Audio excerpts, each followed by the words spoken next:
From the outside, even though all the work that has gone into this thing, it still looks like an old military truck. But once you take a step inside, you would have no idea it started that way. Today, I want to take you guys on a tour and show you how we turned this box into a home.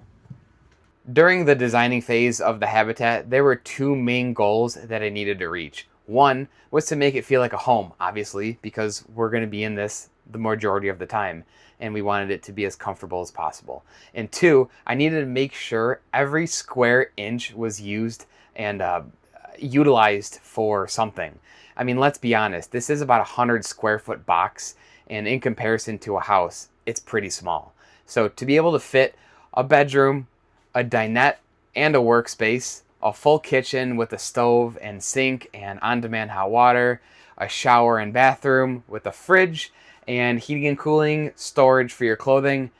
Typically, every single thing that is in a house is shrunk down and in here. So I'll start with the back of the truck. We'll talk about the bed and the seating area where we spend most of our time, and just work my way around showing some key features. As always, just like my other videos, whatever specific part or area you're interested in, leave a comment and I will happily give you the information, part numbers, and pricing on it. With that being said, let's kick this video off.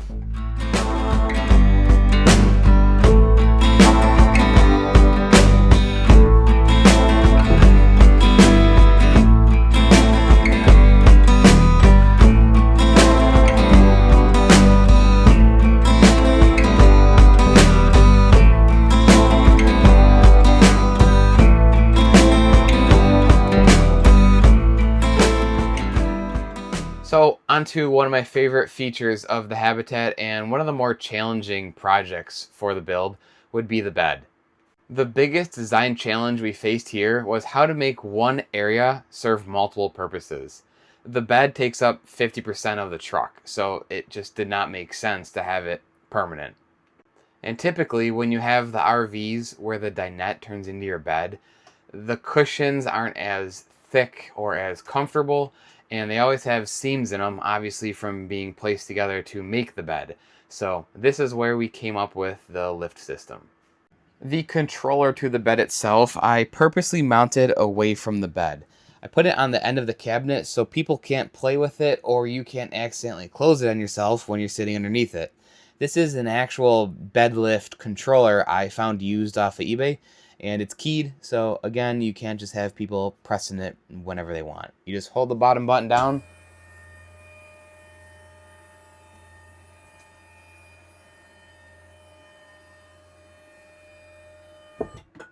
and it stops in its resting position. The lift mechanisms itself are made out of 4 600-pound braking strength seatbelts, so plenty of weight it's able to hold. The frame is a flat stock of aluminum extrusion that I actually found and sourced from China, so that took the longest to get here. The motor is a 24-volt step-down worm gear motor, and it's a 40-to-1 ratio, so even that in itself can carry way more weight than it needs to. And it's just on a keyed shaft, which is right here under the bed, and it just rolls and unrolls the seatbelt depending on if you're raising it or lowering it. Simple set of tracks in the back to guide it as it goes up and down, obviously. The power cables to it are mounted back in the corner because, if you can see, I do have lighting and outlets underneath the bed as well. There's our TV. It's a Samsung Smart TV. Raises and lowers on the track up to about here, so it'll be over the bed. And then when the bed is up, you can sit underneath it and still use the TV. Speaking of under the bed, let's go ahead and get it lifted up, and I will show you guys the dinette area.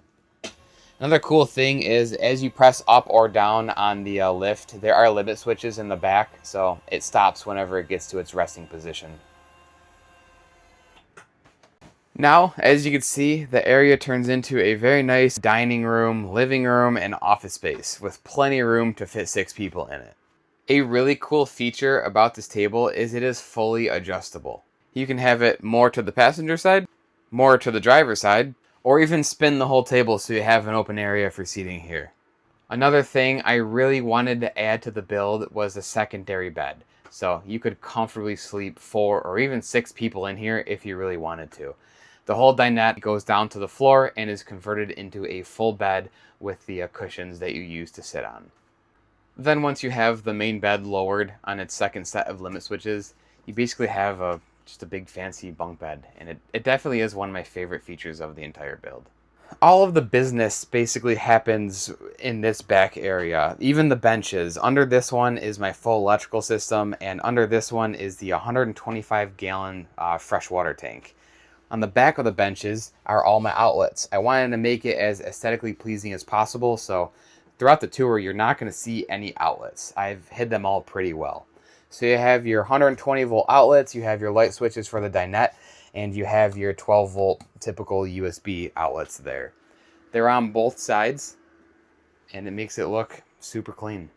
We do have many more outlets than the ones behind the benches. They are just the most used. We have another set in each one of these cabinets. I have more 12 volt ones on the back here that power Starlink and any other electronic we want to plug into it. We have a 20 amp one on the outside that lets us power anything that we need to, including my welder. And then this is the only one that's actually visible.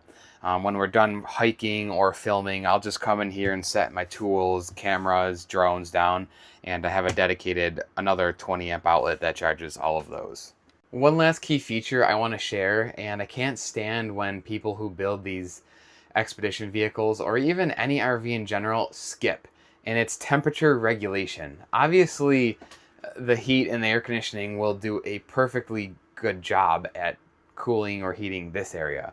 But how are you going to heat and cool these sealed boxes, which have really important components in it, like electronics and water?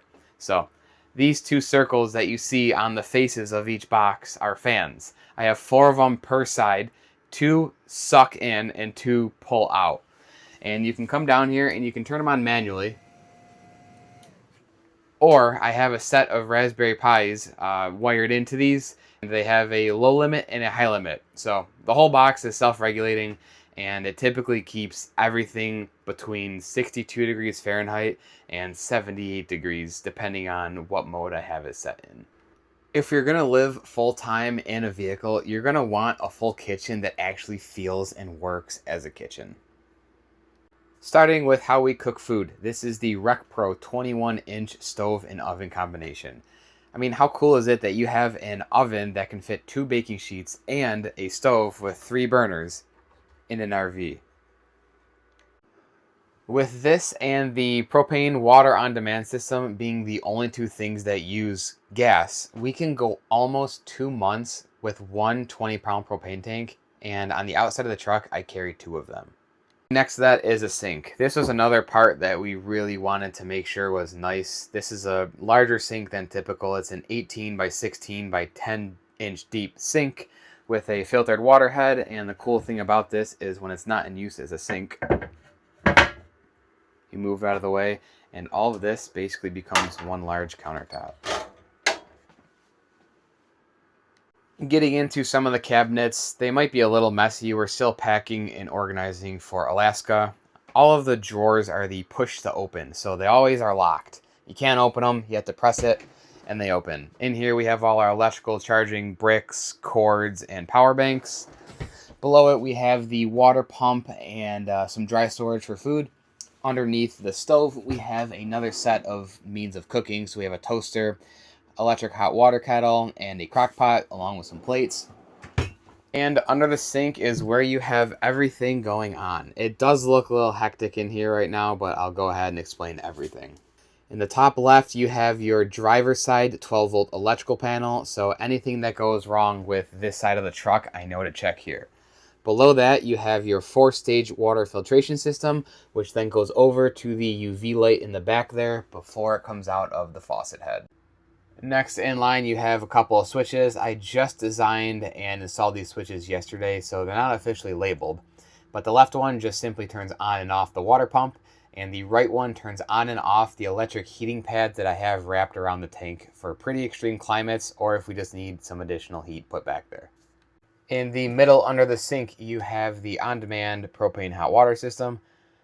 This is by a company Fagatti, and it's the Insta Shower 9. Really cool unit. When it gets below freezing, it auto circulates the water inside of it so your pipes don't freeze. Coming off of that, you have your hot out. You have these two with shutoff valves going to the sink and two other ones down below that go down to the shower. And then this little red handle here goes to the outdoor shower, which is also a nice little feature. Last thing underneath the kitchen sink is the Fagati water temperature controller. This will have codes on here. If there is ever an error, you can turn it on and off completely. You can change it to Fahrenheit and Celsius and set your temperature. So right now I have it set to 111 degrees, and whenever the hot water is turned on, either in the sink or in the shower, that's what you get out of it. Which now brings us to the bathroom and shower.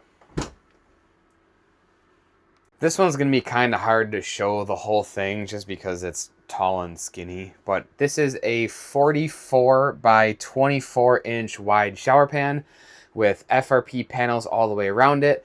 Every wall is insulated, including the door, to have like a really nice soundproof area.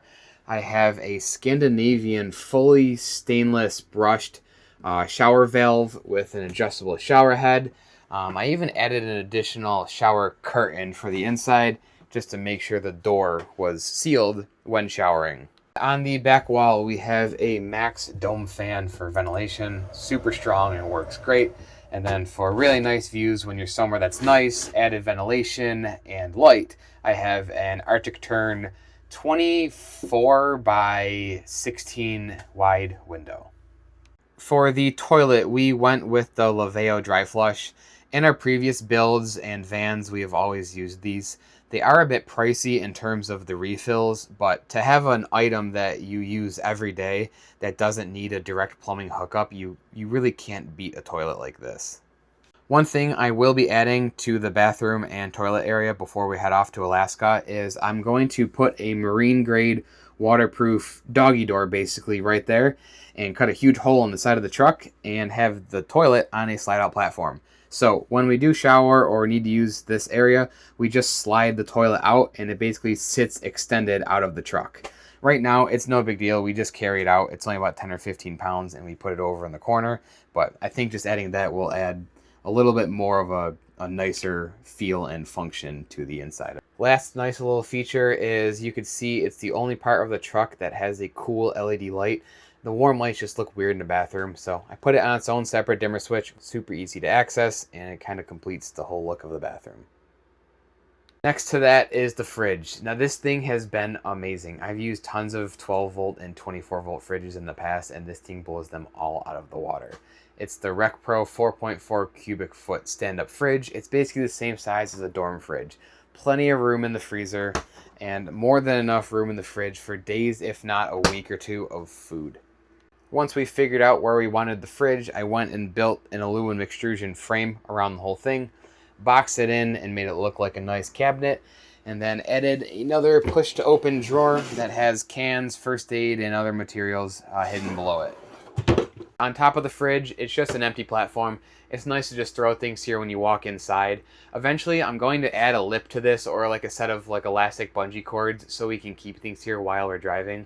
But on the wall above it, you have the light switch that goes into the bathroom, some 12 volt outlets in the back, and then the Starlink router, which is hardwired into the whole truck. A really funny thing during the designing of this, it kind of slipped my mind that obviously this is a full metal habitat and signals don't really like going in and out of it. So if you are ever building one of these, make sure you add some sort of signal booster or Starlink router to the design, and it'll make it a lot easier that you don't have to do it after the fact because you forgot. Up in the corner is my mini split. This thing is crazy efficient. It's a 9000 BTU 23 SEER 120 volt mini split. I covered the numbers in my electrical video, but just to give you guys an idea here, this only takes about 7 to 11% of my battery in a 24-hour period, meaning I can go almost 10 days without any additional power in. But the real concern is the cold. So say we don't use that because it technically does use a decent amount of power. I also have installed a valid 14,000 BTU diesel heater, which is right below it. These things sip fuel. With 125 gallons of diesel, I literally can run this for almost a year and not run out. And the only electrical source it needs is a 12 volt for the ignition, which runs at about half an amp an hour. To the right of that, we have our Arctic Tern entrance door. Really nice door. I did make a video about that. And then we have all of our main controls. We have our lights for the exterior of the truck, the lights for inside the habitat, the remote for the mini split, and my main screen, which controls and tells me everything that's going on around here. This is the passenger side, if any of you are wondering, and this is a 36 by 18 inch deep countertop. In the drawer, we have silverware, tape, scissors, just normal daily use items. And underneath, we have normal storage under here. And then the left-hand side, I have my Bamboo Labs printer. So I do a lot of printing and designing. Really nice to carry that along with me and have it in such a compact space. Well, that's the full tour. I hope you guys enjoyed seeing the process of what it takes to turn one of these military vehicles into a home. Projects like these are never over, so I'm sure I'm going to be changing or updating some things along the way. But for the most part, this is a pretty finished project, and now it's time to go out and use it. Next week's video, I'm going to have a full cost breakdown of the entire build. From start to finish, every single thing that I put into this, I'm going to share with you guys. Obviously, my build is going to be different than others, and others are going to be different from mine. So I can only speak for this one in particular. If you are wanting any information or an idea of what it'll cost for yourself, tune in, and I think it'll be a pretty interesting video. As always, thank you all for commenting, liking, subscribing, and watching. It really means a lot to me that others are interested in the projects that I'm doing. So thank you again, and I will see you guys in the next one.